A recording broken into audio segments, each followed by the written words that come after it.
আসসালামু আলাইকুম এভরিওয়ান, কেমন আছেন সবাই? আশা করি সবাই ভালো আছেন। আমি আলহামদুলিল্লাহ ভালো আছি। তো আপনারা সবাই জানেন যে কিছুদিন আগে আমি হসপিটালে গিয়েছিলাম, একটু অসুস্থ ছিলাম। তো আমার কিছু আমাকে টেস্ট দিয়েছিল, তো আমি সব কয়টা টেস্ট করিয়েছিলাম। তো সব কয়টা আমার ভালো ছিল, বাট আমার মাথার রিপোর্টটা একটু খারাপ আসছে। তো যার কারণে আমি বলছিলাম যে আমার আবার হসপিটালে যাওয়া লাগবে। তো আমি আবার হসপিটালে গিয়েছিলাম তো মাথার ডক্টর দেখানোর জন্য। তো এখানে যাওয়ার পরে আমার রিপোর্টটা ডক্টরকে দেখালাম। তো দেখানোর পরে ডক্টর আমাকে বলতেছে আমার মাথায় পানি জমে গেছে, নাকের হাড় নাকি সামান্য একটু বাঁকা হয়ে গেছে। তো আমাকে কিছুটা ওষুধ দিয়েছে, বলছে ওষুধ খেলে যদি ভালো হয় তাহলে তো ভালো, আর যদি না হয় তাহলে অন্য স্টেপ নেওয়া হবে। তো এই আর কি। তো হসপিটালে যে আমি ওইখানে ডক্টর দেখিয়ে তারপর আমি ওষুধ নিয়েছি।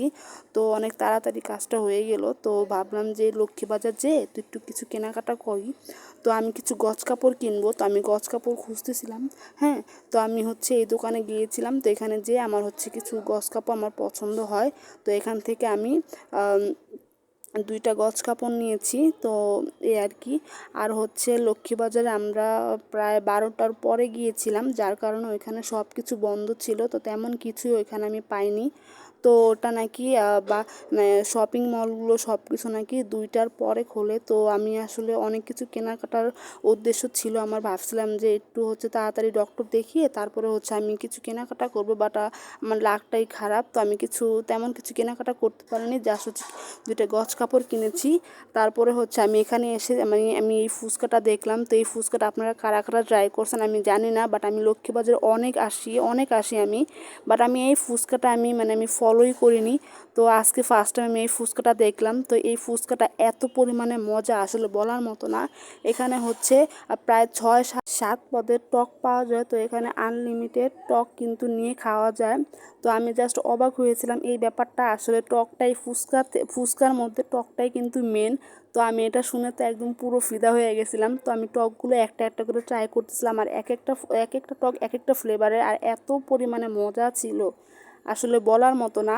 আমি যে টকটা এখন নিচ্ছি এটা সস টক। হ্যাঁ, তারপরে ছিল কাঁচা আমের টক। হ্যাঁ, যেটা কাঁচা আমের টক। তারপর এখানে হলো তেঁতুলের টক। তারপরে ছিল দইয়ের দইয়ের মিষ্টি টক। তারপরে ছিল বোম্বাই মরিচের টক। হ্যাঁ, তারপরে ছিল আমড়ার টক, ধনিয়া পাতার টক। আসলে এত পরিমাণে মজা এই ফুচকাটা। আমি আপনাদের রিকোয়েস্ট করব, যারা খাইছেন তারা তো খাইছেন, আর যারা খাননি আমি তাদেরকে রিকোয়েস্ট করব, হ্যাঁ, লক্ষ্মীবাজার যদি আপনাদের যাওয়া হয় তাহলে এই ফুচকাটা একবার হলেও ট্রাই করবেন। এটা আসলে এত পরিমাণে মজা বলার মতো না। তো আমি সব টক ট্রাই করার পরে বোম্বাই মরিচের টকটা আমার সব থেকে বেশি ভালো লেগেছিল। তো আমার ফ্রেন্ড ছিল আমার সাথে। তো ও আসলে বলতেছিল যে ও খেয়েছিল, ও ঝাল তেমন একটা খেতে পারে না, আমি মোটামুটি পারি। তো ও আমাকে বলতেছিল যে ও বোম্বাই মরিচের টকটা খাবে। তো আমরা দুজন ফার্স্ট টাইম 2 প্লেট নিয়েছিলাম।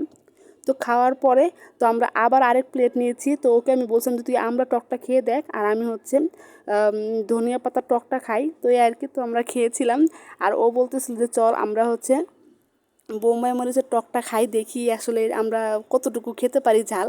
তো আমরা দুজন খেয়েছিলাম। তো আমি টিকতে পেরেছি, বাট ওর অবস্থা অনেক বেশি খারাপ হয়ে গেছিলো। বোম্বাই মরিচের টকটা এত পরিমাণে ঝাল ছিল আর এত পরিমাণে মজা ছিল বলার মতো না। তো ও খেয়ে তো একদম কি বলবো, ওর অনেক অনেক সমস্যা হয়ে গেছিলো। ও বলতেছে আমাকে আইসক্রিম খাওয়া। তারপর ওকে আমি আইসক্রিম কিনে দিচ্ছিলাম, তার আমিও খাচ্ছিলাম। তো এই আর কি। তো এখন বাসায় চলে যাব। তো বাসায় যাওয়ার পথে আমাদের ইমোশনাল অনেক কাজ করতেছিল।